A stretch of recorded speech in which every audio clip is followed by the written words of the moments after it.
اللهم تب علينا اللهم اغفر لنا اللهم زدنا علما لا إله إلا أنت لا إله إلا أنت اللهم تب علينا اللهم اغفر لنا اللهم زدنا علما لا إله إلا أنت والصلاة والسلام على من لا نبي بعده وأشهد أن لا إله إلا الله وحده لا شريك له وأشهد أن نبينا محمدا عبد الله ورسوله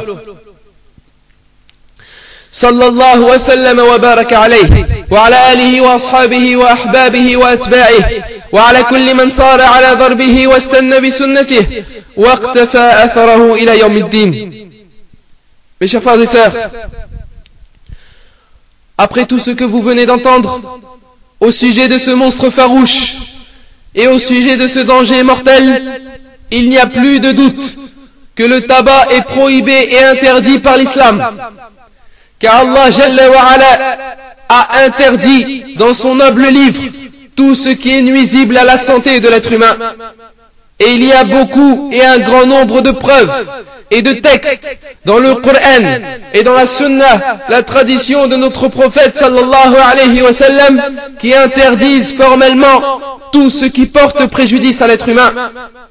Alors si un savant déclare qu'aux yeux de la religion le tabac est licite et autorisé, alors sache que soit il manque terriblement de science, ou bien soit c'est un hypocrite qui fait cette déclaration pour être agréé auprès des détenteurs du pouvoir. Na'am ayyuha al-ikhwa. Quiconque parmi les savants autorise le tabac, il manque terriblement de science. Et quiconque parmi les savants interdit le tabac, alors sache que c'est un savant digne de ce nom. Ayyuha al-ikhwa, écoutez ce qu'Allah Jalla wa Ala nous dit. وَلَا تُلْقُوا بِأَيْدِيكُمْ إِلَى التَّهْلُكَةِ. Et ne vous jetez pas par vos propres mains dans la destruction. Et le fumeur se jette par ses propres mains dans la destruction, sans aucun doute. Et Allah Jalla wa Ala nous dit également الذين يتبعون الرسول النبي الأمي الذي يجدونه مكتوبا عندهم في التوراة والإنجيل. Ceux qui suivent le messager, le prophète illettré, qu'ils trouvent mentionné chez eux dans la Torah et dans l'Évangile, يأمرهم بالمعروف وينهاهم عن المنكر ويحل لهم الطيبات ويحرم عليهم الخبائث. Il leur ordonne le convenable et il leur défend le blâmable et il leur rend licite les bonnes choses alors qu'il leur interdit les mauvaises choses. Et personne n'est en mesure de dire et d'affirmer et d'oser prétendre que le tabac fait partie des bonnes choses, mais plutôt des mauvaises, voire des pires. Et Allah Jalla wa Ala nous dit également وَلَا تَقْتُلُوا أَنفُسَكُمْ إِنَّ اللَّهَ كَانَ بِكُمْ رَحِيمًا. Et ne vous tuez pas par vous-même, Allah est en vérité miséricordieux envers vous. وَمَنْ يَعْمَلْ ذَلِكَ عُدْوَانًا وَظُلْمًا فَسَوْفَ نُصْلِيهِ نَارًا. Et quiconque commet cela par excès ou par iniquité, nous le jetterons au feu. وَكَذَلِكَ عَلَى اللَّهِ يَسِيرٌ. Et voilà ce qui est facile pour Allah. Or le fumeur se tue lentement par lui-même. Et les savants ont appelé celui qui meurt à cause de la cigarette le suicidé. Le suicidé est ainsi celui qui se donne la mort. Et le prophète sallallahu alayhi wa sallam a refusé de prier sur ce genre d'individu. Il a été rapporté par l'imam Muslim. Selon Jundub ibn Samura radiyallahu anhu, celui-ci a dit: on a ramené au messager d'Allah alayhi salatu wassalam un homme qui s'est tué par lui-même en utilisant un objet coupant. Le prophète sallallahu alayhi wa sallam a refusé de prier sur lui. Également, les gens de science ont affirmé que le savant et l'imam et le notable de la nation de l'islam se doit de ne pas prier et de refuser de prier sur celui qui se donne la mort, même si c'était un fumeur. Fallahu akbar. Le prophète alayhi salatu wassalam a également déclaré que quiconque se tue par lui-même demeurera à jamais dans le feu de l'enfer. Il nous dit sallallahu alayhi wa sallam: celui qui s'est tué en utilisant un objet coupant, alors il sera dans le feu de l'enfer où il séjournera à jamais. son objet sera dans sa main, et il se le plantera dans le ventre. Et celui qui a absorbé du poison et s'est tué ainsi, il l'absorbera dans l'enfer où il séjournera à jamais. Et celui qui s'est précipité d'une montagne et s'est tué ainsi, il se précipitera dans le feu de l'enfer où il séjournera à jamais. Et nous disons que tous les médecins spécialistes sont d'accord et affirment que le tabac est un poison mortel. Ainsi, quiconque consomme le tabac jusqu'à ce qu'il meure par sa cause, alors il se verra infliger ce châtiment. Écoutez attentivement, mes chers frères et sœurs, à ces avalanches de preuves, car Wallah, après aujourd'hui, il n'y aura plus d'arguments pour discuter avec ceux qui sont concernés par le tabac. Le prophète alayhi salatu wassalam nous dit: ne causez pas de préjudice ni aux autres ni à vous-même. Cela signifie qu'il est interdit à quiconque de porter un quelconque préjudice à toute personne ou bien à soi-même. D'une autre part, il a été confirmé par le témoignage de médecins spécialistes que le tabac est comparé à l'alcool dans certains côtés, car il provoque la torpeur, et certains de ses composantes ont un effet sédatif sur le système nerveux. Le prophète sallallahu alayhi wa sallam a interdit tout ce qui provoque l'ivresse et la torpeur. Et ce hadith est rapporté par Salama dans le Musnad de l'imam Ahmed. Et le tabac pourrait être également plus dangereux que l'alcool, dans la mesure où il conduit à la destruction et il conduit à la mort. Et le fumeur se dégage de lui une mauvaise odeur, et il offense les croyants, et il offense les fidèles dans les mosquées et dans les prières, ainsi que les anges rapprochés. Et Jabir a rapporté que le prophète alayhi salatu wassalam a dit que celui qui a mangé de l'oignon ou de l'ail ne se rende plus à notre mosquée, car les anges éprouvent de la répugnance contre les fils de Adam lorsqu'ils l'éprouvent à cause de leurs odeurs. Or les fumeurs nuisent aux croyants et nuisent à tous les êtres humains, et également aux anges rapprochés et les anges qui prennent note de ce que l'homme fait. Allah Jalla wa Ala nous dit: وَالَّذِينَ يُؤْذُونَ الْمُؤْمِنِينَ وَالْمُؤْمِنَاتِ بِغَيْرِ مَا اكْتَسَبُوا فَقَدِ احْتَمَلُوا بُهْتَانًا وَإِثْمًا مُبِينًا. Et ceux qui offensent et ceux qui nuisent aux croyants et aux croyantes sans qu'ils l'aient mérité se chargent d'une calomnie et d'un péché évident. Toi qui fumes, ô toi qui fumes, ton péché est évident et ton méfait est grand et immense. Il a été rapporté dans le grand ouvrage de l'imam al-Tabarani avec une chaîne de transmission bonne, comme l'a confirmé Mohammed ibn Ibrahim al-Mufti de la péninsule arabique, selon Anas ibn Malik radiyallahu anhu. Celui-ci nous dit que le prophète sallallahu alayhi wa sallam a dit: quiconque offense un musulman m'offense certainement, et quiconque m'offense offense Allah certainement.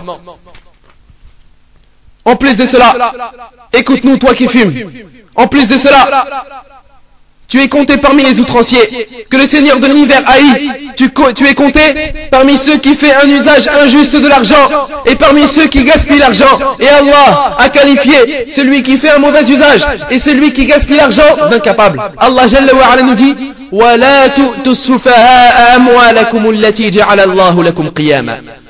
Et ne confiez pas aux incapables vos biens dont Allah a fait votre subsistance. Et le fumeur est ainsi parmi les gaspilleurs également, qui sont les frères des shayatin. Allah Jalla wa Ala nous dit: وَلَا تُبَذِّرْ تَبْذِيرًا إِنَّ الْمُبَذِّرِينَ كَانُوا إِخْوَانَ الشَّيَاطِينِ وَكَانَ الشَّيْطَانَ لِرَبِّهِ كَفُورًا. Et ne gaspille pas indûment, car certes les gaspilleurs sont les frères des shayatin, et le diable est très ingrat envers son Seigneur. Ô toi qui fumes, tu n'es pas en paix, ni dans ce même monde, ni dans l'au-delà, car le prophète alayhi salatu wassalam l'a déclaré et l'a affirmé. Il a été rapporté dans les deux recueils authentiques de l'imam al-Bukhari et l'imam Muslim, selon Abi Hurayrata radiyallahu anhu, que le messager d'Allah alayhi salatu wassalam a dit: toute ma nation est en paix, à l'exception de ceux qui commettent les péchés ouvertement. À l'exception de ceux qui commettent les péchés ouvertement. Et le tabac est une désobéissance à Allah. Et tous ceux qui fument le font forcément au vu des gens et au regard des gens et ouvertement. Et ceci est ainsi le cas de tous les fumeurs. Donc ils ne sont point en paix, ni dans le bas monde, ni dans le delà. Et ce, parce que nous a dit le prophète alayhi salatu wassalam: ô toi qui fumes, tu es ainsi menacé du châtiment d'Allah azza wa jal, au même titre que ceux qui mangent ce qui est dû aux pauvres. Pourquoi? Car tu refuses de t'acquitter de la zakat. Et Allah Jalla wa Ala nous dit: وَلَا يَحْسَبَنَّ الَّذِينَ يَبْخَلُونَ بِمَا آتَاهُمُ اللَّهُ مِنْ فَضْلِهِ هُوَ خَيْرًا لَهُمْ بَلْ هُوَ شَرٌّ لَهُمْ سَيُطَوَّقُونَ مَا بَخِلُوا بِهِ يَوْمَ الْقِيَامَةِ وَلِلَّهِ مِيرَاثُ السَّمَاوَاتِ وَالْأَرْضِ وَاللَّهُ بِمَا تَعْمَلُونَ خَبِيرٌ. que ceux qui gardent avec avarice ce qu'Allah leur donne par sa grâce ne compte point cela comme bon pour eux. Au contraire, cela est mauvais pour eux. Et le jour de la résurrection, on leur attachera autour de leur cou ceux qu'ils ont gardés avec avarice. Et c'est à Allah qu'appartient l'héritage des cieux et de la terre. Et Allah est parfaitement connaisseur de ce que vous faites. Et le prophète alayhi salatu wassalam a expliqué ce verset par le hadith rapporté par Abu Hurayrah radiyallahu anhu. Dans la compilation et dans le recueil de l'imam al-Bukhari, le prophète sallallahu alayhi wa sallam nous dit: quiconque possède des biens qui lui ont été accordés par Allah et n'acquitte pas la zakah, sa richesse se transformera le jour de la résurrection en un serpent viril, chauve, paumé, venimeux, avec 2 taches noires aux yeux. Ce serpent entourera son cou et mordra ses joues et lui dira: Ana kanzouk, je suis ta richesse, je suis ton trésor. Et le fumeur ne s'acquitte pas de la zakah. Comment cela? Écoutez bien. Le paquet de cigarettes coûte 5 €, ou presque. Et le nombre des jours de l'année est de 365 jours. Pour celui qui fumerait un paquet par jour, si tu multiplies le prix du paquet par le nombre de jours de l'année, alors certes tu auras plus que le seuil du montant total duquel on donne la zakah. Le montant total est de 1000 €. Et si tu prends 2,5% de ce montant, cela fait 25 €. Et si on multiplie le prix du paquet par les jours de l'année, on tombe à 1800 €. Presque 2 fois le montant total. Alors toi qui fumes, tu manges le montant total et ce qui est dû aux pauvres. Et ainsi tu es menacé par le châtiment d'Allah Azza wa Jal. Cet argent ne t'appartient pas. Et à la base, elle appartient aux nécessités et aux pauvres, une fois par an. Oh toi qui fumes, tu es menacé du châtiment d'Allah Azza wa Jal, au même titre que ceux qui refusent de faire le pèlerinage. Allah Jalla wa Ala nous dit: وَلِلَّهِ عَلَى النَّاسِ حِجُّ الْبَيْتِ مَنِ اسْتَطَاعَ إِلَيْهِ سَبِيلًا وَمَنْ كَفَرَ فَإِنَّ اللَّهَ غَنِيٌّ عَنِ الْعَالَمِينَ. Et c'est un devoir envers Allah pour les gens qui ont des moyens d'aller faire le pèlerinage à la maison d'Allah. Et quiconque ne croit pas, Allah se passe largement de l'univers. Ibn Kathir a rapporté que Omar ibn al-Khattab radiyallahu anhu dit: quiconque possède assez de nourriture et une monture pour faire le pèlerinage et ne l'a pas fait, alors qu'il meurt sur la religion des gens des 2 livres. Alors qu'il meurt sur la religion des gens du livre. Quiconque a des provisions et une chamelle et ne fait pas le pèlerinage de la maison d'Allah, cela ne lui causera aucun préjudice qu'il meure juif ou chrétien. Et Omar radiyallahu anhu nous dit également: j'enverrai des hommes dans tous les territoires pour voir ceux qui avaient assez d'argent pour faire le pèlerinage et qui ne l'ont pas fait, pour leur imposer un impôt et un tribut. Et à l'origine, le tribut et l'impôt et la capitation est imposé aux non-musulmans, non pas sur les musulmans.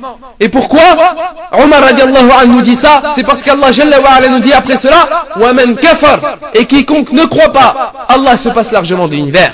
Ibn Abbas radiallahu anhu nous dit: quiconque avait assez d'argent pour faire le pèlerinage ou bien pour acquitter la zakah et ne l'a pas fait, il demandera de revenir lorsque la mort lui viendra. Et il a récité ainsi la parole d'Allah: وَأَنْفِقُوا مِمَّا رَزَقْنَاكُمْ من قبل أن يأتي أحدكم الموت فيقول رب لولا أخرتني إلى أجل قريب فأصدق وأكن من الصالحين. Et dépensez ce que nous vous avons octroyé avant que la mort ne vienne à l'un d'entre vous et avant qu'il ne dise: ô Seigneur, si seulement tu m'accordais un court délai, je ferai l'aumône et je serai parmi les gens du bien. Comment tu as délaissé le pèlerinage? Fais le calcul du prix du paquet sur tous les jours de l'année. Et si tu avais économisé cet argent pour 1 an ou 2 ans, alors certes tu aurais assez d'argent pour aller faire le pèlerinage. Depuis combien de temps tu fumes? Et alors tu es menacé du châtiment d'Allah à l'adresse de celui qui délaisse le pèlerinage. Toi qui fumes, en fumant tu ressembles au mécréant et tu ressembles au malfaiteur, car le premier qui a fumé dans la vie présente est un mécréant. Et toi qui fumes, pire encore, tu ressembles aux mécréants, tu ressembles à eux le jour de la résurrection, dans la mesure où tu ressembles à eux dans cette vie présente, car le prophète alayhi salatu wa sallam nous dit: celui qui ressemble à un peuple fait partie de leur. Un hadith rapporté par l'imam Ahmed dans son musnad par Ibn Omar radiallahu anhuma. Et certes, tu leur ressembleras à l'avenir, et ce sera avant le jour de la résurrection. Écoutez la parole d'Allah, mes chers frères et sœurs. Lorsqu'Allah Jalla wa Ala nous dit: فَارْتَقِبْ يَوْمَ تَأْتِي السَّمَاءُ بِدُخَانٍ مُبِينٍ يَغْشَى النَّاسَ هَذَا عَذَابٌ أَلِيمٌ. anna lahum dhikr wa qad ja'ahum rasulun mubin. Eh bien, attends le jour où le ciel apportera une fumée visible qui couvrira les gens. Ce sera un châtiment douloureux. Seigneur, éloignez-nous de châtiment, car à présent nous croyons. D'où leur vient cette prise de conscience, alors qu'un messager explicite leur est déjà venu. Le jour où Allah enverra ce châtiment douloureux, ce châtiment clair sur les gens, c'est un grand signe. Parmi les signes de la fin du monde, le jour où il enverra cette fumée pour couvrir la terre. Et ainsi écoutez la parole du prophète alayhi salatu wassalam, lorsqu'il décrit cette horrible scène, l'imam Ibn Hatim, avec une chaîne de transmission authentique. Selon Abi Sa'id al-Khudri radiallahu anhu, le prophète sallallahu alayhi wa sallam nous dit: la fumée se déchaînera sur les gens, et cela lors de la fin du monde. Elle provoquera chez le croyant un semblant de rhume, et elle gonflera le mécréant jusqu'à ce qu'elle sorte de tous ses orifices. Et elle gonflera le mécréant jusqu'à ce qu'elle sorte de tous ses orifices. Ainsi, tu as ressemblé au mécréant, maintenant et à l'avenir. Et alors regarde attentivement, Ayoel. Regarde attentivement, toi qui fumes, combien tu as totalisé par cette action et par ce crime de cause du châtiment, parmi les causes du châtiment. Premièrement, ton suicide de manière lente, se tuer par soi-même. Deuxièmement, le gaspillage d'argent. Troisièmement, la désobéissance à Allah ouvertement. Et celui qui désobéit à Allah ouvertement n'est pas en paix dans le bas monde ainsi que dans l'au-delà. Quatrièmement, la ressemblance aux mécréants. Cinquièmement, tu manges l'argent de la zakat. Sixièmement, tu ne fais pas le pèlerinage par orgueil, dans la mesure où tu brûles cet argent et tu préfères cela à l'accomplissement du pèlerinage. Septièmement, ton obéissance au diable et ta désobéissance au miséricordieux. Huitièmement, la nuisance aux croyants. Neuvièmement, la nuisance aux anges rapprochés. Et dixièmement, l'obéissance à ton âme qui t'incite à faire du mal et à renoncer à l'obéissance de ton Seigneur pour obéir à ta passion. Voilà 10 causes que tu as faites et que tu as accomplies pour mériter le châtiment d'Allah. Et wallah, et wallah, et wallah, ces raisons sont à même d'être la cause de la mauvaise fin de l'être humain. Wal'iyadu billah. Le fumeur qui ne se repent pas avant sa mort aura certes une mauvaise fin. Wal'iyadu billah. Alors toi qui fumes, voilà une occasion en or qui ne se répète pas.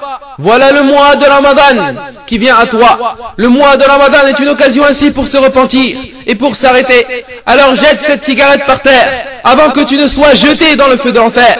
Et quelle mauvaise demeure et quelle mauvaise destination. Piétine ce paquet de tabac avant que tu ne sois piétiné par les gardiens de l'enfer. Ô toi qui fumes, ceci est une occasion pour toi, réfléchis-y bien. Tu te dois de te repentir à ton Seigneur et avoir une résolution ferme et renforcer ta foi et ta résolution et placer ta confiance en ton Seigneur et être sincère dans tes prières pour qu'il te débarrasse de cette grande maladie et de ce danger visible. Alors je te conseille, ô toi qui fumes, d'échanger ta cigarette par le bon siwak. Le siwak parfumé, le siwak du meilleur des prophètes sallallahu alayhi wa sallam, qui a dit à ce sujet: il purifie la bouche et satisfait le Seigneur. Mais beaucoup de musulmans ont échangé le bon siwak par la cigarette mauvaise. Wal'iyadu billah. Et cela est une preuve qu'ils sont mauvais eux-mêmes, car Allah Jalla wa Ala n'est pas satisfait de vous. Allah Jalla wa Ala vous accorde sa protection et sa paix. Alors je te conseille de ne pas prendre un fumeur comme compagnon, de ne pas t'asseoir avec lui. Je te conseille, si le diable vint t'inciter de fumer, alors cours vers le Coran et cours vers le livre de ton Seigneur. Tu trouveras le remède vers Allah Jalla wa Ala, car Allah nous dit: Ya ayyuhan nas, qad ja'akum maw'idatun min rabbikum wa shifaa'un lima fi as-sudur wa hudan wa rahmatun lil mu'minin. Oh vous les gens, une exhortation vous est venue de votre Seigneur et une guérison de ce qui est dans vos poitrines, un guide et une miséricorde pour les croyants. Et Allah Jalla wa Ala nous dit: Qul huwa lilladhina amanu huda wa shifa. Dis, pour ceux qui croient, c'est une guidée et une guérison. Walladhina la yu'minun fi adanihim waqrun wa huwa alayhim ama. Dis, pour ceux qui croient, il est une guidée et une guérison. Et quant à ceux qui ne croient pas, il y a une surdité dans leurs oreilles et ils sont frappés d'aveuglement en ce qui les concerne. Ceux-là sont appelés d'un endroit lointain. Et au cas où le diable te tente avec insistance, rappelle-toi la parole d'Allah Jalla wa Ala qui nous dit: Alladhina amanu wa tatma'innu qulubuhum bi dhikrillah ala bi dhikrillah tatma'innul qulub. et ceux qui ont cru et dont les cœurs se tranquillisent avec l'invocation d'Allah. Certes, c'est par l'invocation d'Allah que se tranquillisent les cœurs. Tout cela, mes chers frères et sœurs, devrait consister à même d'être, avec la volonté d'Allah Jalla wa Ala, une raison pour que tu te débarrasses de la cigarette. Et à la fin, pour compléter ce rappel utile, en s'appuyant sur ce que nous venons de dire, les savants ont déclaré, puisque le tabac est interdit par l'unanimité et le consensus des savants, il est donc interdit de le fabriquer, et il est interdit de travailler dans une fabrique qui produit le tabac, et il est interdit de le cultiver, et il est interdit de le porter ou de le moudre, et il est interdit d'aider à le répandre, et il est interdit d'aider à le vendre et de l'acheter, car le prix de tout cela est impur et illicite. Il est interdit de louer un local également, qui t'apportera quelque chose, afin que quelqu'un s'en serve pour vendre le tabac. Et la chicha a la même valeur que le tabac. Oh, vous autres qui consommez cela, craignez Allah Jalla wa Ala et adorez-le sans partage, et laissez cette idole que vous adorez, et tout ce qui ressemble au tabac et à la chicha sont ainsi interdits et à la même valeur juridique. Il est interdit ainsi de s'entraider dans le péché et la transgression. Tout ce qui est lié au tabac, même une fabrique d'emballage, est interdit d'en travailler. Voilà, et nous nous étonnons lorsque ceux qui le fabriquent écrivent sur les paquets de cigarettes: nuit gravement à la santé, ou bien fumez-tu. De qui ils se moquent et qui est-ce qu'ils combattent? Wa inna lillahi wa inna ilayhi raji'un. Je demande à Allah Jalla wa Ala qu'il guide les fumeurs au droit chemin, et qu'il nous guide et qu'il préserve de ce danger énorme et de ce fléau catastrophique. Innahu waliyu dhalika wal qadiru alayh. Lui seul en a la capacité et le pouvoir. Et je tiens à préciser par la même occasion que toute parole véridique de ce prêche ne peut provenir que d'Allah seul, et que toute erreur ou omission ne peut provenir que de votre humble serviteur ou de Shaitan. Et je demande à Allah Jalla wa Ala qu'il évoque combien auprès de lui dans les grandes assemblées, et qu'il préserve de tout mal dans ce bas monde ainsi que dans l'au-delà, et qu'il accorde sa bénédiction à son noble messager, ainsi qu'à ses compagnons, ses bien-aimés, et à tous ceux qui suivent son chemin jusqu'au jour dernier. Et notre dernière invocation est que toutes les louanges appartiennent à Allah, le Seigneur de l'univers. Walhamdulillahi Rabbil Alamin. Allahumma zidna ilman la ilaha illa ant, la ilaha illa ant.